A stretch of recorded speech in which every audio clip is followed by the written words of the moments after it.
absolutamente concentrada en la cena que está haciendo el presidente de la República.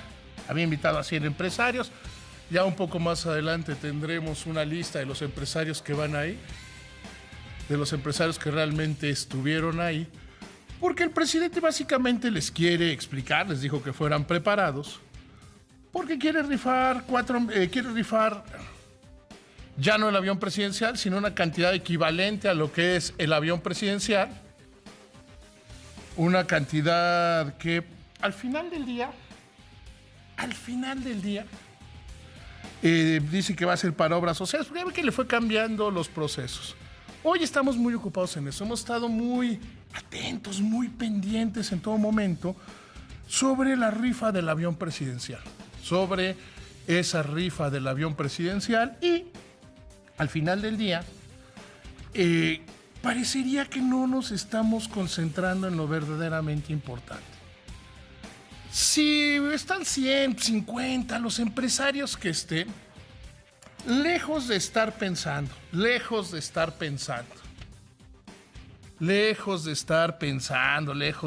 diciendo, lejos de estar hablando solo, única y exclusivamente sobre la rifa de un avión, deberíamos estar muchísimo más ocupados en cómo reactivar la economía, en cómo la economía mexicana se debe reactivar, en cómo la economía mexicana debe reactivarse, cómo la economía mexicana debe ir por encima, cómo la economía mexicana puede y debe empezar a crecer. Hoy vemos un dato que es francamente preocupante en materia de generación de empleos. Si medimos los empleos creados entre enero del año pasado y enero de este año, el empleo formal, ese que tiene prestaciones, ese que está ante el Instituto Mexicano del Seguro Social, ese que es el que tiene las prestaciones de ley, es decir, que tiene evidentemente Seguro Social, evidentemente que tiene Infonavit, que tiene Fondo de Pensiones.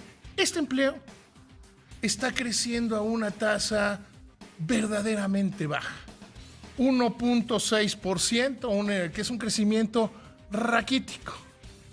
Si lo comparamos en los empleos creados en enero de este año con los creados en enero del año pasado, hay una caída del 27%. Ya estamos hablando del mismo gobierno, ya estamos hablando de la misma condición económica, ya estamos hablando de las mismas situaciones. Ya en eso estamos. Y déjeme decírselo claramente, ese empleo es insuficiente. Es la generación más baja de empleo para un enero de los últimos 5 años. Es, sin lugar a dudas, la muestra de que algo no está funcionando suficientemente bien. De que algo, simple y llanamente, no está sirviendo, no está teniendo avances, no está caminando. ¿Y qué es lo que no está caminando? El crecimiento de la inversión privada, las condiciones para que se generen empleos, para que se haga empresa, para que el país vaya teniendo un avance económico. Lo hemos visto con los datos recientes. Una caída a noviembre del 5.1% en la producción industrial. Es una caída grande, es una caída importante.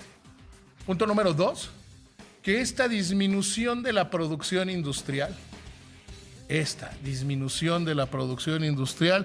ha sido sostenida desde julio-agosto desde 2018. Los factores externos, julio, agosto, septiembre de 2018, los factores externos como eran la ratificación del Tratado de Libre Comercio, ahora conocido como TEMEC, jugaban un cierto papel. En la época de la transición también había un cierto papel, una cierta determinación en la cual simple y llanamente había quienes estaban esperando qué iba a pasar. Debemos reconocer, porque además es un hecho y es un hecho indiscutible dentro de la economía, que la economía mexicana, había quien dudaba en la empresario cómo iba a ser Andrés Manuel López Obrador. Y lo que debemos reconocer, lo que debemos tener total y absolutamente claro, es que ha cumplido lo que dijo. Si uno toma los libros de Andrés Manuel López Obrador, si ve su primer discurso, aquel que hizo en el Hilton del centro de la Ciudad de México, y ese discurso lo ve con las acciones, se ha cumplido. Básicamente, cuáles eran los ejes y por qué es necesario tenerlos claros. Punto número 1, mantener el orden en las finanzas públicas. Las finanzas públicas están total y absolutamente blindadas, están total y absolutamente bien administradas por parte de la Secretaría de Hacienda, en la que se está teniendo control, se está aumentando la recaudación, lo ha dicho Raquel Buenrostro, la jefa del Servicio de Administración Tributaria, que simple y llanamente no se requiere una reforma fiscal, que no se tiene que haber avances en la reforma fiscal, porque no se tiene que hacer, porque nada más recaudando mejor está aumentando la recaudación y se han venido tomando acciones. Las medidas que se toman, por un lado, clara y abiertamente cómo son el combate a la corrupción, a las facturas falsas, lo que hoy se discutía en el mismo Senado de la República sobre no desaparecer, sino regular el outsourcing. No desaparecer, sino regular el outsourcing. Han venido tomando pie, han venido funcionando y han mejorado las finanzas públicas. La deuda como porcentaje del Producto Interno bajó. Los críticos pueden decir, los críticos pueden señalar una y otra vez que es frágil la estabilidad, que si las cosas siguen así no van a ser sostenibles en el largo plazo. Quizás sí, pero preocupémonos por pasar hoy. Preocupémonos por avanzar este día. No preocupémonos más adelante. No preocupémonos por ni más cosas. No nos preocupemos por eso.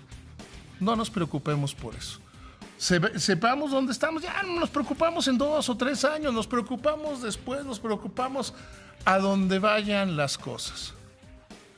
Por el otro lado, en la transición, el gobierno tomó el camino de hacer reuniones con empresarios para que se fuera conociendo la consistencia. Las cosas que eran dudosos hoy no lo son tanto. Hoy incluso si vemos el valor de los bonos de petróleos mexicanos se han venido recuperando, han venido incrementándose. Y esto, sin lugar a dudas, habla de fortaleza. Las reuniones con los empresarios es un mecanismo que se ha venido agotando, que se ha venido haciendo chiquito, que se ha venido haciendo pequeño a lo largo del tiempo.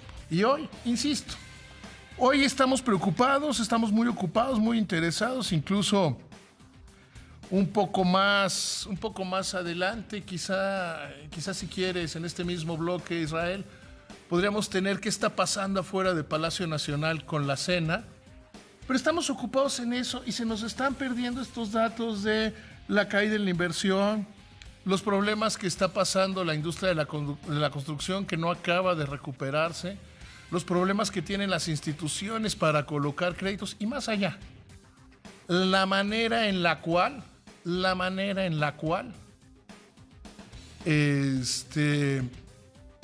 no está creciendo el empleo. Si bien se mantiene más o menos el porcentaje de empleos formales, lo cierto es que para las personas está siendo cada vez más difícil, cada vez más complicado tener acceso a empleos dentro de la economía formal, tener acceso a que estos trabajos funcionen y funcionen de una buena manera. Pero nos distraemos en eso.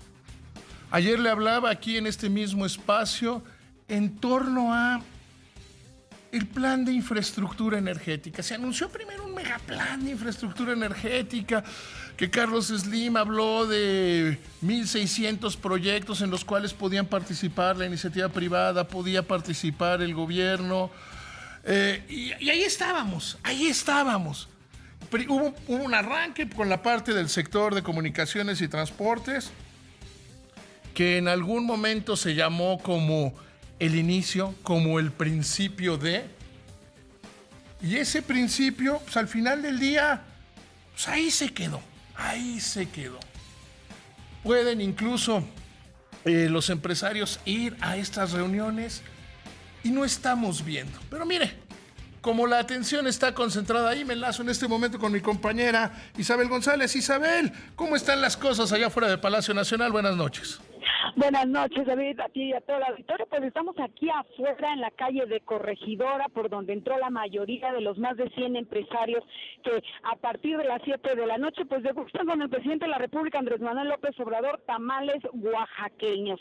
Se trata, bueno, pues de mostrarles, de explicarles cómo vender los primeros 4 millones de boletos de cachitos para pues llevar a cabo esto que se ha llamado la rifa del avión presidencial el próximo 15 de septiembre. A su arribo, minutos después de las 6 de la tarde, para estar a tiempo en esta cena, David, pues bueno, los medios de comunicación le preguntamos a todos y cada uno de los empresarios que tuvimos la oportunidad de conversar e identificar, pues cuántos boletos se iban a animar a comprar. La mayoría de ellos dijeron, venimos a escuchar al presidente, queremos apoyar a México, pero tenemos que escuchar la propuesta. Sabemos que en este momento continúa la cena, incluso, David Auditorio, un grupo de niños gritones de la Lotería Nacional también están presentes en esta cena demostración de la rifa para obtener estos 2.500 millones para equipar a los hospitales públicos del país, que es lo que ha dicho el presidente de la República. Y bueno, algunos de los empresarios que llegaron a la cena fueron Carlos Slim, de Grupo Carso, Olegario Vázquez Aldí, de Grupo Empresarial Ángeles, Antonio del Valle, del Consejo Mexicano de Negocios, Carlos Salazar Lomelín, del Consejo Coordinador Empresarial, así como la empresaria María Asunción Aramburu Zavala y el promotor deportivo Carlos Bremer. Él brevemente a su llegada aquí a Palacio Nacional fue muy franco y dijo, voy a ver de qué se trata, cómo podemos ayudar al país y hay que apoyar al presidente. También Carlos Slim dijo que se trata de una noble causa y que por supuesto pues él va a tratar de colaborar para que se equipen los hospitales en todo el país. Bosco de la Vega pues también dice que él viene como empresario, que él tiene un presupuesto y que es importante eliminar las deficiencias de salud que hay en este sector, como la falta de medicinas, de infraestructura, en fin, el equipo médico. Esta cena continúa. Te puedo comentar que aquí a lo largo de la calle de Corregidora, en donde nos encontramos, pues hemos podido contabilizar alrededor de 53 vehículos, entre camionetas, decenas de escoltas, y estamos muy pendientes de que al final de esta cena, en donde el presidente volvió a cumplir su palabra, les ofreció tamalitos oaxaqueños para cenar, pues alguno de los empresarios quiera dar detalles justamente de en qué consiste esta propuesta para vender los primeros 4 millones de boletos de cachitos para llevar a cabo esta rifa. Los otros 2 millones, David Auditorio, hay que recordar, los distribuirían todos los vendedores de Lotería Nacional. Parte de lo más importante aquí en esta cena en Palacio Nacional, en donde nos encontramos en vivo y a todo color, padre. Oye, querida, si salen de la cena antes de las 9 volvemos a platicar y si no seguramente lo harás con Yuri. Te mando un abrazo, que te vaya muy bien. Muchas gracias. Gracias, Cuídate. Isabel. Insisto, muy interesante, muy bonito, muy colorido estar hablando del avión. Sí, muy bien, muy chido. Va. Estamos hablando del avión. Y si estamos hablando del avión, ¿no podríamos estar hablando de cómo solucionar los problemas de este país en materia de crecimiento? El tener un crecimiento cercano a cero, el que mañana la decisión de política monetaria, que está más influida por la inflación, por la volatilidad en los mercados internacionales, esa no va a ser tratada. Qué bueno que coman tamales oaxaqueños, de veras qué rico, hasta se me antojó uno. Pero no es que no piquen, por ejemplo. Hay un lugar donde venden una empresa que venden tamales que no pican. Y la realidad es simple y llanamente que nos deberíamos concentrar más y mejor. Que ayer decía Carlos Slim que no nos hemos distraído. Yo sostengo una y otra vez que sí estamos distraídos. Deberíamos concentrarnos en lo importante y no solo en lo divertido. Esta es mi palabra y como siempre es en firme.